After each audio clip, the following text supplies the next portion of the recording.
श्रीमते रामानुजाय नमः।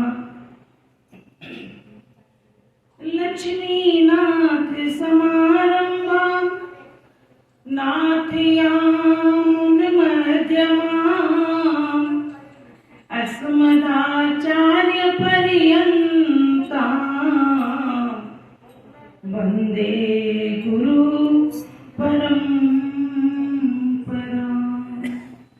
वन्दे गुरु परम्पराम्।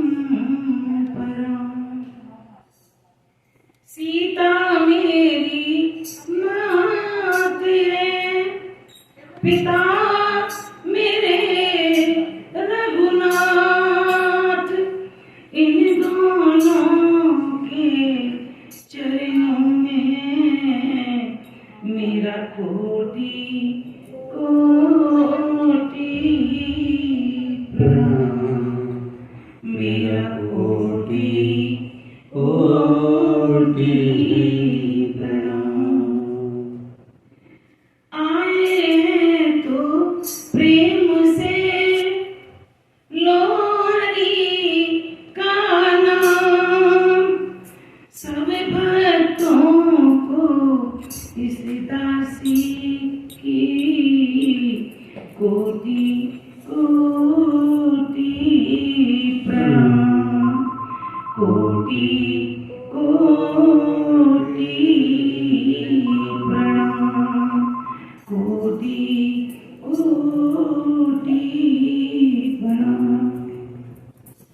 श्री रामायण प्रारंभ करूं, सुनो भक्त हनुमान।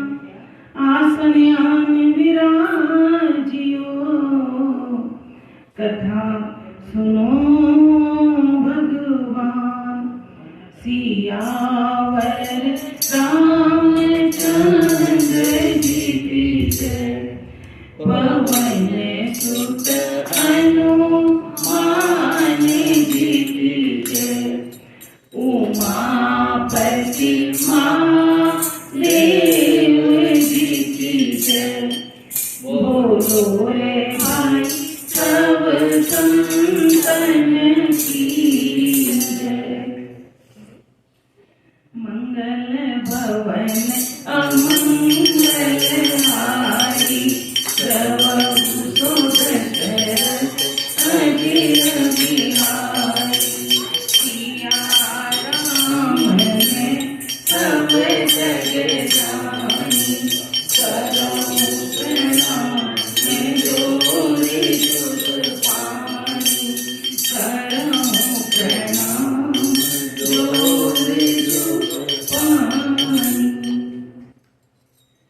परम मंगलमय, परात्पर, अखिलेश्वर, अखिल ब्रह्मांड नायक, परात्पर परब्रह्म भगवान राम की श्री वांगमयी प्रतिमूर्ति रामचरितमानस को श्रवण करने के लिए इस राधा कृष्ण मंदिर के प्रांगण में आए हुए सभी भक्तों को जय सीताराम, जय राधे श्याम, जय श्री हनुमान।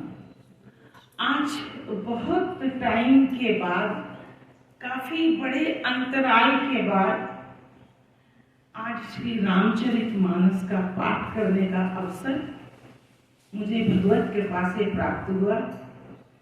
आप सबको सुनाने जा रही हूँ। जैसा कि आप और हम आज के इस प्रथम सत्र में बैठे हैं और प्रथम सत्र में भगवान श्री राम के नाम की महिमा, कथा का महात्मा और कथा क्यों सुननी चाहिए, रामचरितमानस का अर्थ और कथा सुनने का लाभ क्या है, कथा हमें क्यों सुननी चाहिए।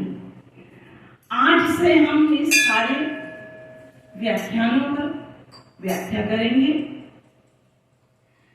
देखिए, आपको बताऊं कि भगवान की कथा सुनने का सौभाग्य संतों का संग, ज्ञानियों ज्ञानियों का संग, भगवान का सत्संग, ये ऐसे ही नहीं मिल जाते। अनेकों अनेक हमारे पुण्य जब एकत्रित होते हैं तब हमें कथा में बैठने का अवसर प्राप्त होता है, तब हमें कथा में बैठने का अवसर प्राप्त होता है। वरना लोग तो कहते हैं समय नहीं है, हमारे पास समय ही नहीं है, हम बिजी हैं बहुत। पर विचार कीजिए,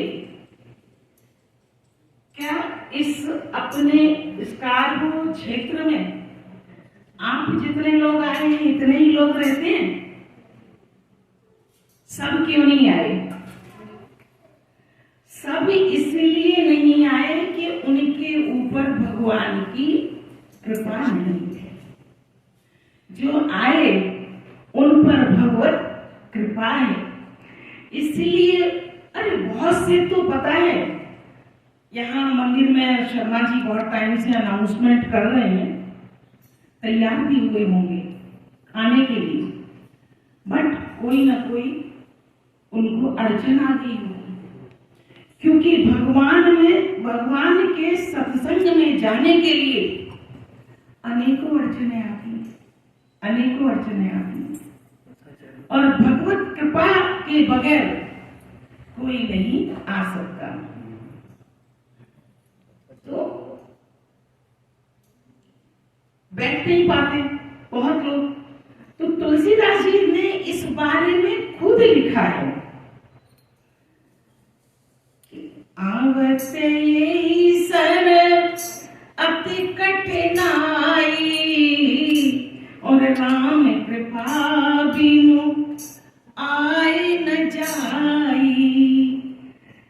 जब हम सत्संग में आते हैं तो बहुत कठिनाई आती है, इतनी कठिनाई आती है कि प्रभु की कृपा के बगैर हम आ नहीं सकते। प्रभु की कृपा होगी तो ही आएंगे। सपोज करो आप आ भी रहे हो, कोई ना कोई अड़चन लग जाएगी, और जो आ पाते हैं उनकी बहुत बड़ी कृपा है भगवान की। आप सुनने के लिए बैठे हैं, आप पर विशेष कृपा है भगवान की। जिस कथा को आप सभी सुनने के लिए बैठे हैं उस ग्रंथ का नाम है श्री रामचरितमानस। उस ग्रंथ का नाम है श्री रामचरितमानस, और श्री रामचरितमानस श्री तुलसीदास जी की रचना है, उन्होंने लिखा है इसको। रामचरित मानस यही नामा, और सुनत श्रवण पाई विश्रामा। रामायण बहुत लिखी गई, जैसे कि आनंद रामायण, वाल्मीकि रामायण, कंब रामायण, बंगला रामायण, बहुत रामायण लिखी गई। पर तुलसीदास जी ने, एक बात और बता दूं आपको कि आज बड़े ही पावन दिन रामायण शुरू हुई है, क्योंकि आज संत श्री तुलसीदास जी की जयंती भी है। आज श्री तुलसीदास जी की जयंती भी है। तो तुलसीदास जी ने जब ये रामायण लिखी तो उसका नाम रखा, रामायण नाम रख के, श्री रामचरित मानस। श्री रामचरित मानस। मानस कहते हैं मन को, मानस कहते हैं मन को। तो जो ये कथा सुनता है, सुनने के क्या लाभ है? तो जो ये कथा सुनता है या पढ़ता है और ध्यान से श्रवण करता है, तो उसमें श्री राम, पढ़ते पढ़ते एक दिन, सुनते सुनते एक दिन श्री रामचंद्र जी का जो चरित्र है वह उसके मानस पटल पर बैठ जाता है, वह उसके मानस पटल पर बैठ जाता है। और वह मतलब रामचरितमानस की कथा जो है इतनी सरल है, इतने सरल शब्दों में है कि जिसका कुछ कहना ही नहीं है। इतने सरल शब्दों में है। हम सोचते हैं जैसे हमारा लोग कहते हैं मूड अपसेट है, मूड अपसेट है। काहे से हम सुखी होंगे? किससे सुखी होंगे? सोचते हैं अच्छा खाना खा ले उससे सुखी हो जाएंगे, अच्छा कहीं अच्छी जगह घूम आए उससे सुखी हो जाएंगे? नहीं। अच्छी नींद ले ले उससे सुखी हो जाएंगे? नहीं। तो क्योंकि हम सुख ढूंढते हैं कहाँ? इस संसार में। और ये संसार का नाम ही दुखालय है। तो हमको इस दुखालय में सुख मिलेगा कहाँ? कहीं नहीं मिलेगा। क्योंकि सुख कहाँ मिलेगा? जो जीव भगवान में चित्त लगा लेगा, भगवान के चरणों को पकड़ लेगा। भगवान का नाम है सच्चिदानंद, क्योंकि भगवान के नाम में आनंद ही आनंद है। जब हम कभी कहते हैं ना, जब अभी जन्माष्टमी आने वाली है, तो हम ये नहीं कहते कि नंद के कृष्ण भय, हम कहते हैं नंद के आनंद भय। तो भगवान का नाम ही आनंद है। और परमानंद कहाँ मिलेगा? आनंद कहाँ मिलेगा? जो जीव भगवान के चरण पकड़ लेगा उसे आनंद ही आनंद है। जैसे कि कोई जंगल में भीषण आग लगी हो, जंगल में भीषण आग लग गई हो और जंगल में रहने वाले पशु पक्षी, सपोज करिए कि कोई हाथी है, जंगल में आग लग गई है और वह तड़पता घूम रहा है कि मैं कैसे बचूं। तड़पते तड़पते दौड़ते भागते उसे एक सरोवर दिखाई देता है। उस सरोवर में घुस जाता है और सरोवर के मध्य में जब पहुंचता है, सरोवर के मध्य में जब पहुंचता है और जब उसे ठंडक मिलती है उस पानी के अंदर, तो वह कहता है कि अब ये जंगल जल के खाक हो जाए, इसमें चाहे कितनी भी आग लगे मुझे क्या, मैं तो सुरक्षित हूं क्योंकि मैं पानी के बीच में हूं, मैं सुरक्षित हूं।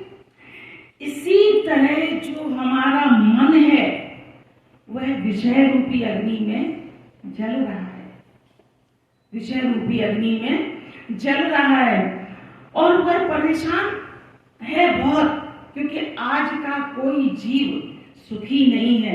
किसी को किसी तरह की परेशानी है, किसी को किसी तरह की परेशानी है। तो तुलसीदास जी भी लिखते हैं इस विषय में, अरे मन कर विषय अनल बन जाई, मन कर विषय अनल बन जाई। सुखी कौन है? मन जो है, ये हमारा मन, जीवात्मा का जो मन है, ये विषय रूपी अग्नि में रात और दिन जल रहा है। सुखी कैसे होंगे? तुलसीदास जी कहते हैं, अरे हो ये सुखी जो यही सर परई। सुखी वो होंगे जो भगवान के चरणों को पकड़ लेगा। तो इसी तरह जो ये विषय रूपी हमारा, विषय रूपी अग्नि में ये हाथी रूपी हमारा मन भटक भटक के जो जल रहा है, वह भगवान के शरणागत होने के बाद ही शांत हो पाएगा। जो जीव समर्पण कर देगा भगवान के अंदर, तो अब विषय क्या है? जैसे कि हमारी आंखों का विषय है अच्छा देखना, हाथों का विषय है अच्छी अच्छी चीजों का स्पर्श करना, जीवा का विषय है अच्छे अच्छे खाने के लिए पदार्थ मिले। किसी को मीठा अच्छा लगता है, किसी को तीखा अच्छा लगता है। तो अच्छा, नाक का विषय है सूंघना, तो वह सुगंधित चीजों का लालची रहती है, नाक के सुगंधित चीजें सूंघने को मिले। और कानों का विषय,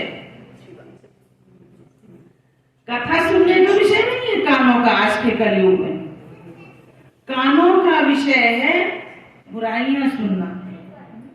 बुराई कहीं हो रही होगी तो अगर न सुनाई दे तो टेढ़ा हो के सुनेगा कि कुछ कान में अमृत पड़ जाए। परंतु वही मन को जीव अगर भगवान की कथा सुनने में लगा दे तो इस विषय रूपी अग्नि से बच सकता है। तो शांति कहाँ है? भगवान के नाम रूपी सरोवर में शांति है। इस विषय अग्नि में जलते हुए मन को। रामचरितमानस अद्भुत ग्रंथ है, बड़ी महिमा है। संसार में जितने ग्रंथ हैं तुलसीदास जी ने इस ग्रंथ में सबका सार लिख दिया है और इतनी सरल भाषा में लिख दिया है कि जनमानस के मानस पटल पर वह बैठ जाता है और बड़ी अच्छे से उसको समझ सकता है। इस पावन ग्रंथ की रचना गोस्वामी तुलसीदास जी ने। गोस्वामी तुलसीदास जी का प्रादुर्भाव हुआ 1554 में। गोस्वामी तुलसीदास जी का प्रादुर्भाव 1554 में हुआ और उन्होंने रामचरितमानस की रचना 1631 में की। 1631 में की। कितने साल बीत गए? जिस समय रामचरितमानस की रचना की उस समय 77 वर्ष की आयु थी तुलसीदास जी की।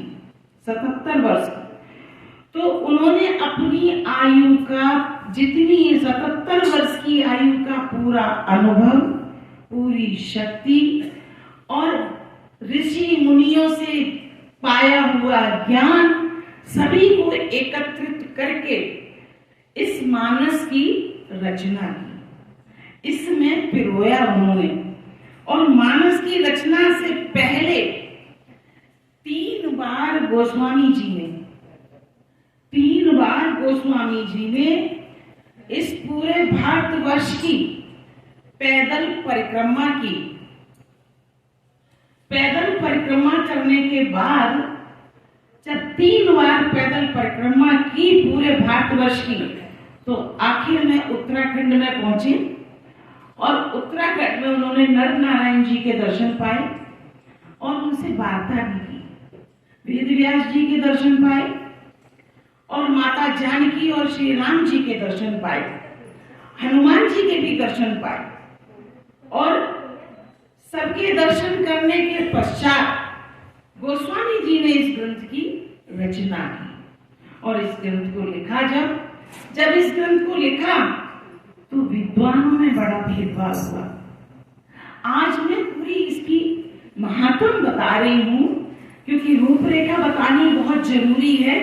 पहले कि किस तरह रामचरितमानस जी का प्रादुर्भाव हुआ, किस तरह उसकी रचना हुई, तो फिर बाद में आप लोगों को कथा समझ आती रहेगी। तो इतना भेदभाव हुआ सभी संतों में, सभी ने बड़ा ही भेदभाव किया। और एक बात बताऊं, गोस्वामी जी ने इस ग्रंथ को रचना अगर अयोध्या जी में की होती तो इतना प्रचार नहीं हुआ होता। गोस्वामी जी ने इसकी रचना काशी जी में की क्योंकि काशी जी में अनेक विद्वानों के संसर्ग में गोस्वामी तुलसीदास जी ने जीवन बिताया। गोस्वामी जी का इवन संपूर्ण जीवन काशी में ही बीता। खूब प्रचार प्रसार हुआ। जब गोस्वामी जी ने इसकी रचना की तो इतनी सरल भाषा में थी कि इसका खूब प्रचार हुआ। घर घर लोग पढ़ने लगे और घर घर लोग आनंद मनाने लगे इससे और मानस जी का अध्ययन करने लगे। तो काशी में सभी विद्वानों ने बड़ा विरोध किया और काशी में सभी विद्वानों ने विरोध किया, कहने लगे कि भाई हम तुलसीदास जी के इस ग्रंथ को नहीं मानते, हम तो नहीं मानेंगे क्योंकि सबने जो रचना की थी वह संस्कृत के श्लोकों के द्वारा रचना की थी और तुलसीदास जी ने सरल हिंदी भाषा में इसकी रचना की। तो सबको बड़ा आनंद आने लगा पढ़ते पढ़ते। अब सब में बड़ा विरोधाभास जब हुआ तो कहने लगे काशी में एक संत हुए उस समय बहुत बड़े, जिनका नाम था मधुसूदन पाद सरस्वती, जिनका नाम था मधुसूदन पाद सरस्वती। और सबने कहा कि मधुसूदन पाद सरस्वती जी को ये तुलसीदास जी का ग्रंथ दिखाते हैं, अगर वो इस पर मोहर लगा देंगे तो हम इस ग्रंथ को मानेंगे, वरना हम इस ग्रंथ को नहीं मानेंगे। विद्वानों ने जब इस तरह का वार्तालाप की तो सभी लोग उस रामचरितमानस को लेके मधुसूदन पाद सरस्वती जी के पास पहुंचे तो मधुसूदन जी ने कहा कि भाई मैं ऐसे कैसे इस पर मोहर लगाऊं, मैं पहले इसे पढ़ूंगा, जब मुझे पता चले कि क्या है तो फिर मैं करूंगा। मैं पहले पढ़ूंगा, इसको पढ़े बगैर मैं निर्णय नहीं दूंगा। और कहा कि काशी में जब मधुसूदन पाद जी ने उस ग्रंथ को पढ़कर मधुसूदन पाद जी भाव विभोर हो गए और उन्होंने कहा कि भाई ये तो इतना अमूल्य ग्रंथ है जिसका कोई मूल्य ही नहीं है। अब तो सब विद्वान कहने लगे कि ये मधुसूदन पाद सरस्वती जी भी विरक्त संत हैं और गोस्वामी तुलसीदास जी भी विरक्त संत हैं, दोनों विरक्त मिल गए और इन्होंने कह दिया कि ये अच्छा है ग्रंथ, हम तो नहीं मानते इसको। अब जब ऐसे कहने लगे सब विद्वान कि हम नहीं मानेंगे इस चीज को भाई, कि ये तो विरक्त संत दोनों मिल गए। उन्होंने कहा कि भैया हम तब मानेंगे इसको जब इस पर भगवान शंकर स्वयं मोहर लगाएं। अब विचार विमर्श करने के बाद सब विश्वनाथ जी के मंदिर पहुंचे और गर्भगृह में उस ग्रंथ को रखा गया।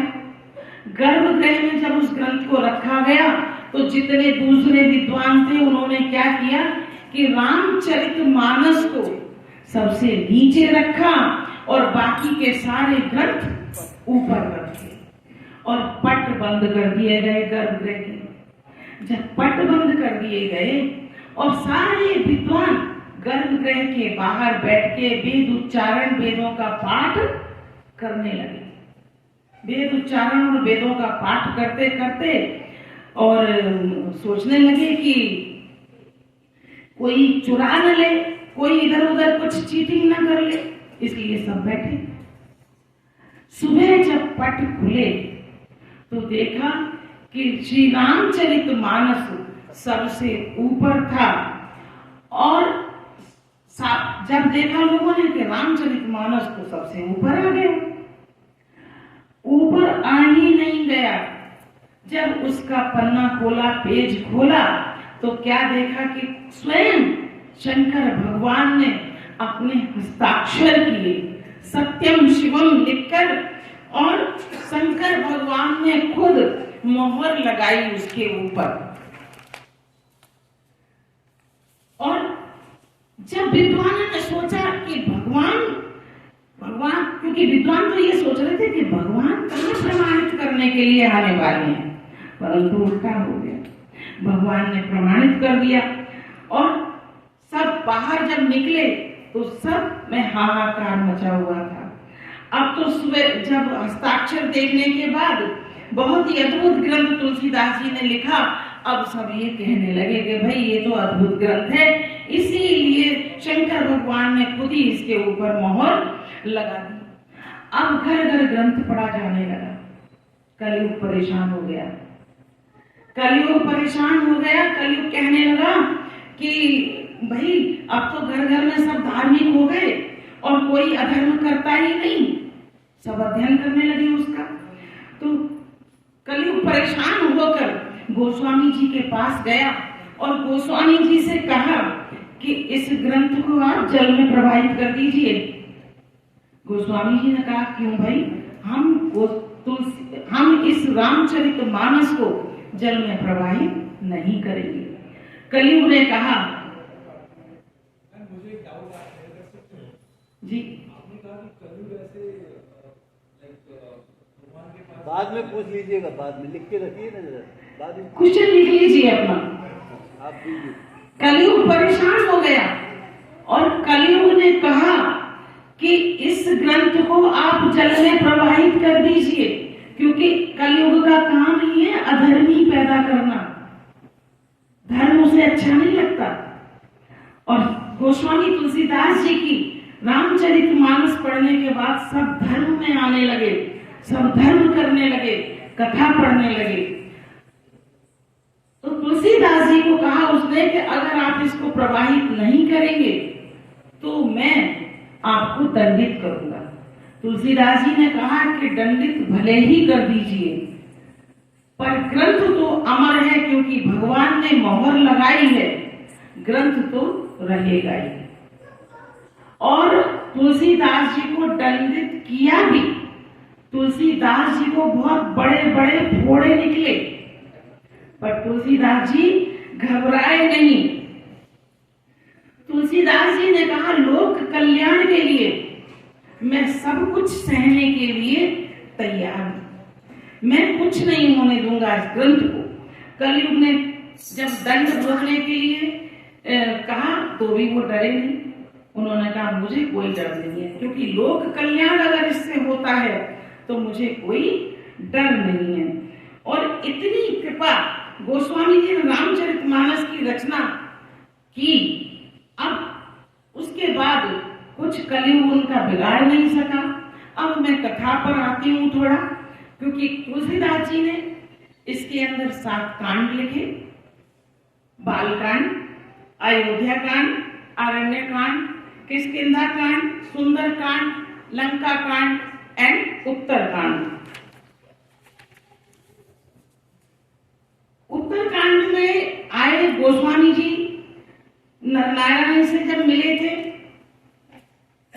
और 7 श्लोकों की 7 ही कांड लिखे और 7 ही श्लोकों की रचना शुरुआत में की। पहले श्लोक में सरस्वती और गणेश जी की वंदना की। वर्णानां समर्थानां रसानां छंदसामपि मंगलानां च कर्तारौ वंदे वाणी विनायकौ। सबसे पहले उन्होंने सरस्वती जी की और गणेश जी की वंदना की। सरस्वती और गणेश जी की वंदना क्यों की प्रथम? क्योंकि यदि सरस्वती जी हैं वाणी की देवी, गणेश जी हैं बुद्धि के देवता, अगर किसी जीव के पास सरस्वती जी की कृपा है वो अच्छा बोल सकता है, और अगर बुद्धि नहीं है तो भी बेकार है।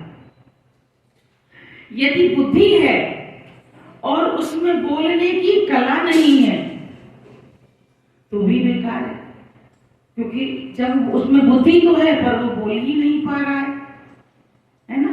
तो कला।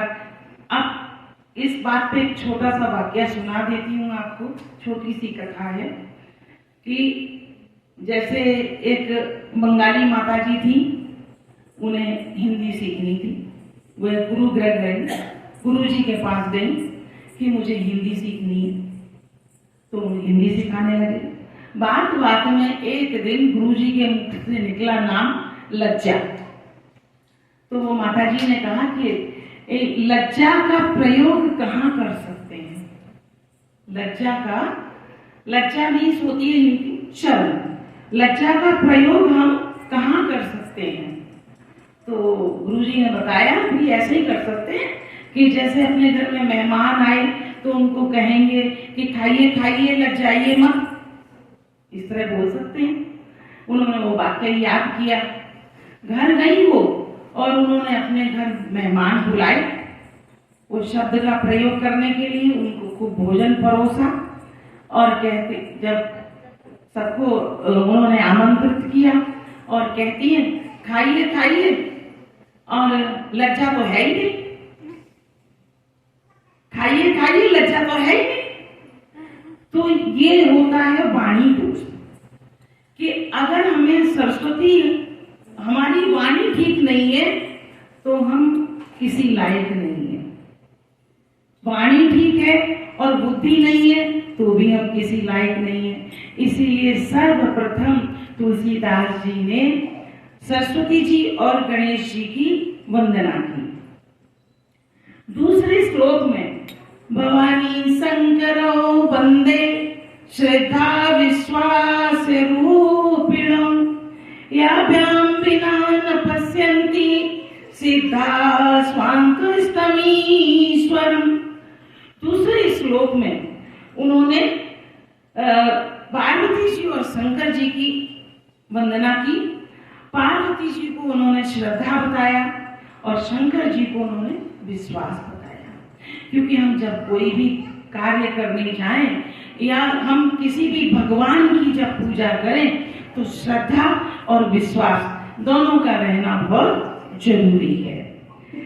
तीसरे श्लोक में वंदे बोधमयम नित्यम गुरुं शंकर रूपिणम यमाश्रितो ये वक्रो अभी चंद्र सर्वत्र वंद्यते। तीसरे श्लोक में शंकर रूपी गुरु की वंदना की गोस्वामी जी ने।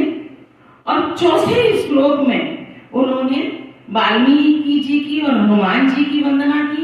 पांचवें श्लोक में उन्होंने माता जानकी जी की वंदना की। छठे श्लोक में भगवान राम की वंदना की। और सातवें श्लोक में वे ग्रंथ को प्रभु की कृपा से कैसे लिखा वह उन्होंने बताया तुलसीदास जी ने।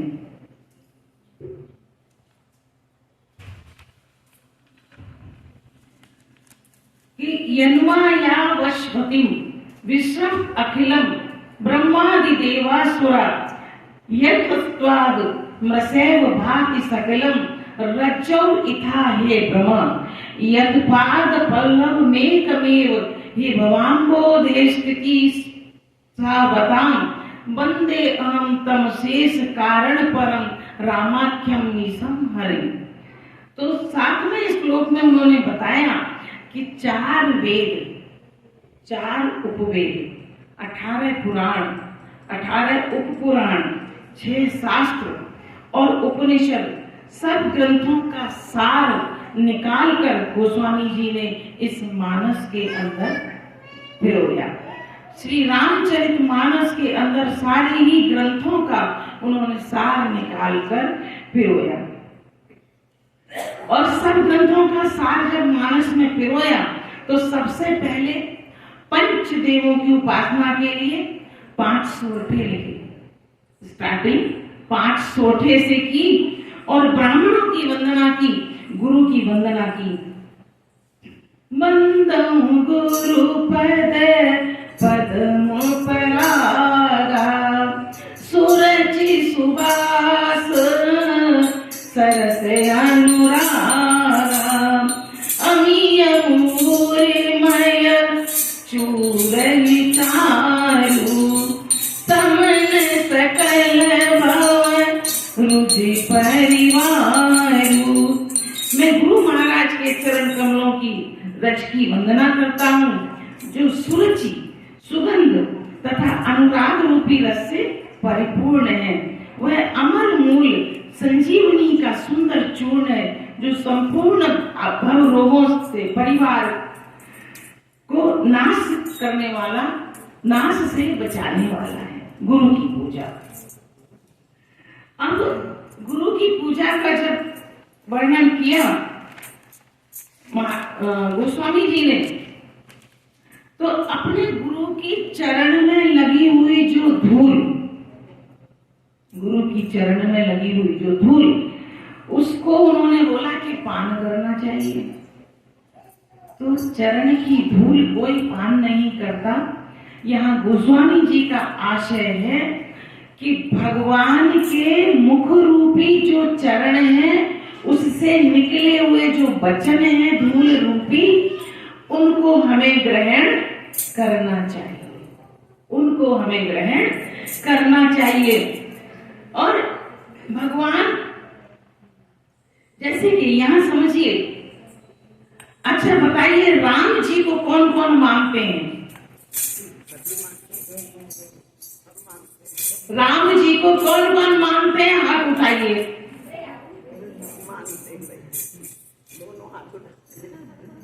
राम जी की कौन कौन मानते हैं? क्योंकि राम जी को मानने में और राम जी की मानने में बहुत फर्क है, बहुत फर्क है। हमने भगवान का स्नान कराया, ध्यान किया, आरती की, पूजा की, भोग लगाया, वह हो गया भगवान को, राम को मानना।